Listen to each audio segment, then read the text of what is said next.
Shannon, who did the Patriots end up with at quarterback here? Skip, Kyle Shanahan said, y'all not going to undervalue me. I tell y'all, there's a chance we'll see what's going to happen. And then people, they know, like, hold on, you really want to trade him. So we can't give you the value that you're wanting because we know you want to get up off him. So Kyle says, hey, I can't promise you anything. I can't promise you we're going to be here on Sunday, let alone Jimmy G being on our roster. So I know what Kyle is trying to do because Kyle is like his dad. He going to play coy, go hold his cards close to the vest.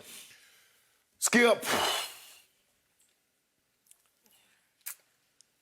as much as I want to say, if I'm Kyle, I probably move Jimmy G back to New England, give him basically the same kind of deal that they gave me to get him. But I think all that's contingent. If they take Mac Jones, Skip, I believe they'll move Jimmy G. But if they don't, I believe Jimmy G stays, and he'll start part of the season until Trey Lance or whomever. You believe it'll be Trey Lance until he's ready to play. But we know they're tired of Jimmy G. There's a reason why, and they both said it. I talked Kyle Shanahan and John Lynch says we sat down and we felt that we need to get better at that position.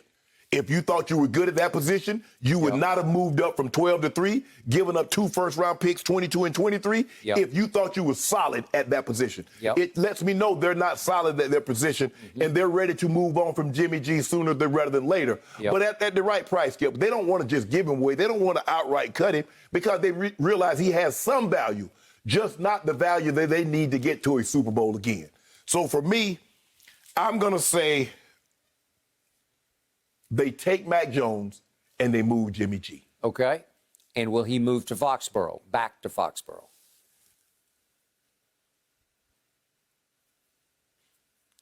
No. I'm going to say no. I'm going to say no. Okay. I'm going to say no. All right. I'm going to say a big yes to that, and I'm going to say no on the idea of doing it because it'll be a bad idea for Belichick. But I believe that in the end, by the way, on that line that Kyle delivered, he had rehearsed that line about none of us are guaranteed how it goes. Right. We'll be alive on Sunday, right. which is true. That's, I got it. But he was basically telling you Jimmy G will no longer be a 49er by next Sunday after the draft is over. So why are they ready to cut bait with Jimmy G? Well, 2 reasons. You just said a few minutes ago, he's a ridiculous turnover waiting to happen. He is. Okay? And number 2, he cannot stay healthy for very long. His history is... That's even worse than the turnovers. Okay, it is. Because what happened, he played 2 games in place of Brady, who was going to be gone for 4. He got hurt. And he hurt his shoulder, and he was gone for the next 2, and it was Jacoby Brissett. Right. Okay, so then he's only played 1 full season in his whole career, and it was 2019, and it was their Super Bowl season. Okay, so I give you that. And his QBR has just roller coastered through because he'll have some big games because he's got some ability, sometimes big time ability. Right. And in 2019, he had some big time throws at New Orleans. They won that game in the regular season when he hit Kittles on a big play. Yeah. And so I give you all that. But once they got to the Super Bowl in 2019, at the end of the 2019, going into 2020, obviously, then in the 4th quarter, when they least expected it, he turned back into Jimmy, the turnover machine. Right.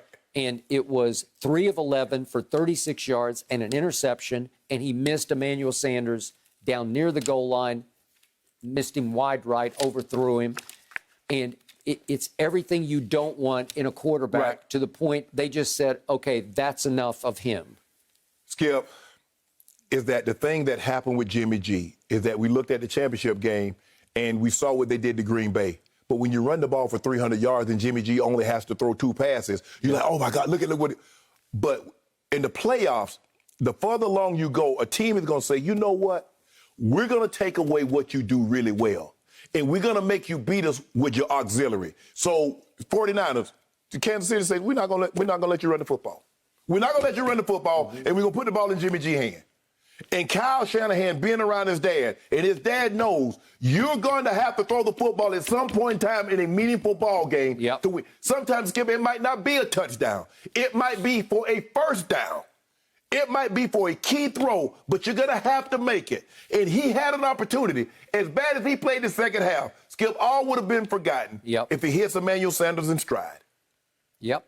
And he, 3 for 11? Probably wins the game, although Mahomes would have had the ball back with a minute and something. Right. A minute and a half, I think. Skip, you can't go 3 for 11 in a game like that. You're up 10 points? You're up 10. Yep. And the defense gave you 2 turnovers, 1 late in the third and 1 early in the fourth. Yep. You were up 20-10 midway through the fourth quarter of the Super Bowl. Yes. So any score might a field goal might end that. Yeah. So Kyle Shanahan has been a part of being up 28-3 in a Super Bowl as the offensive coordinator in Atlanta, and 20-10 up mid-fourth quarter as the head coach of the 49ers, and he lost both of them. Yep. It's got to just tear his and his father's guts out. Yes. Right? Yes. So this is what I think about Bill Belichick. He decided in 2017 that he had found the next Tom Brady. He did. And he snatched him in the second round of the draft. And he decided then that I am going with him in 2018 until Robert Kraft interfered. You say that Tommy went upstairs to Daddy. He did. Or went to the mansion and knocked on the door or whatever.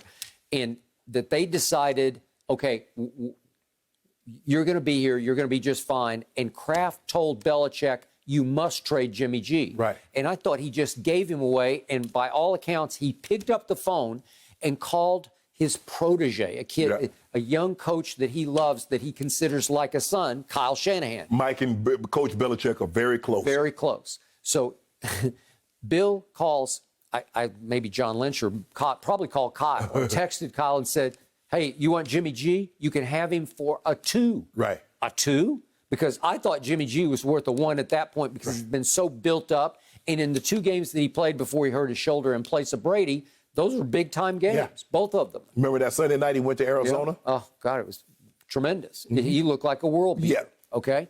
So the point is that Bill Belichick committed in his heart to Jimmy G, and he wants to now prove to everyone he was right about Jimmy G. I thought he committed to Jared Stidham, who was his next Brady, diamond in the rough pick. Last year, started calling him Stiddy. Yeah. And then he gave up on him fairly quickly, and it feels like he's completely out of the picture. Right.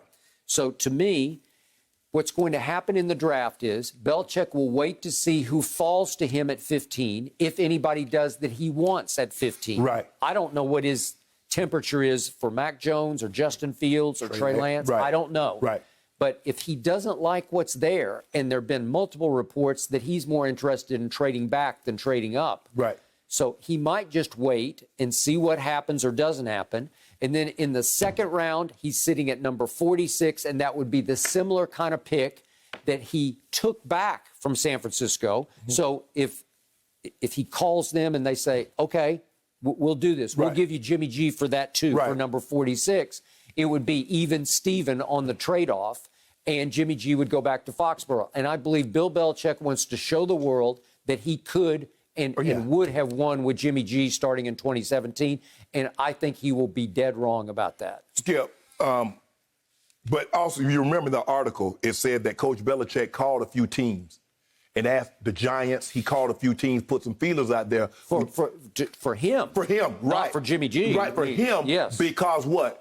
Mr. Kraft intervened. Yep. Mr. Kraft had told him, because remember now, Coach Belichick had a one-day contract with the Jets. He resigned abruptly to go take the job at New England. New England had to give up a first-round draft pick, yada, yada, yada. Yep. So he said the reason why I came here is you told me I was shopping for the grocery. You told me you were not going to intervene, and you intervened. So I believe, ultimately, that's why Mr. Kraft acquiesced to Coach Belichick this time around on Tom Brady. Okay. Because I believe all things being equal, Mr. Kraft didn't want Tom to go. He can say, well, somebody give me 20 years of service. Skip, my best worker 20 years, I don't want you to leave and go somewhere else. You've been my best worker for 20 years. Why would I want, as much as, I love you, he's like a son. He gave me 6 Super Bowls. I know. That's why I want to keep my best worker. He's been my most productive guy. Yep. So why would I want him to go be productive for someone else? But with that being said, Skip, Kyle Shanahan said that he told Jimmy G the main factor in us looking for another quarterback is that you can't stay healthy.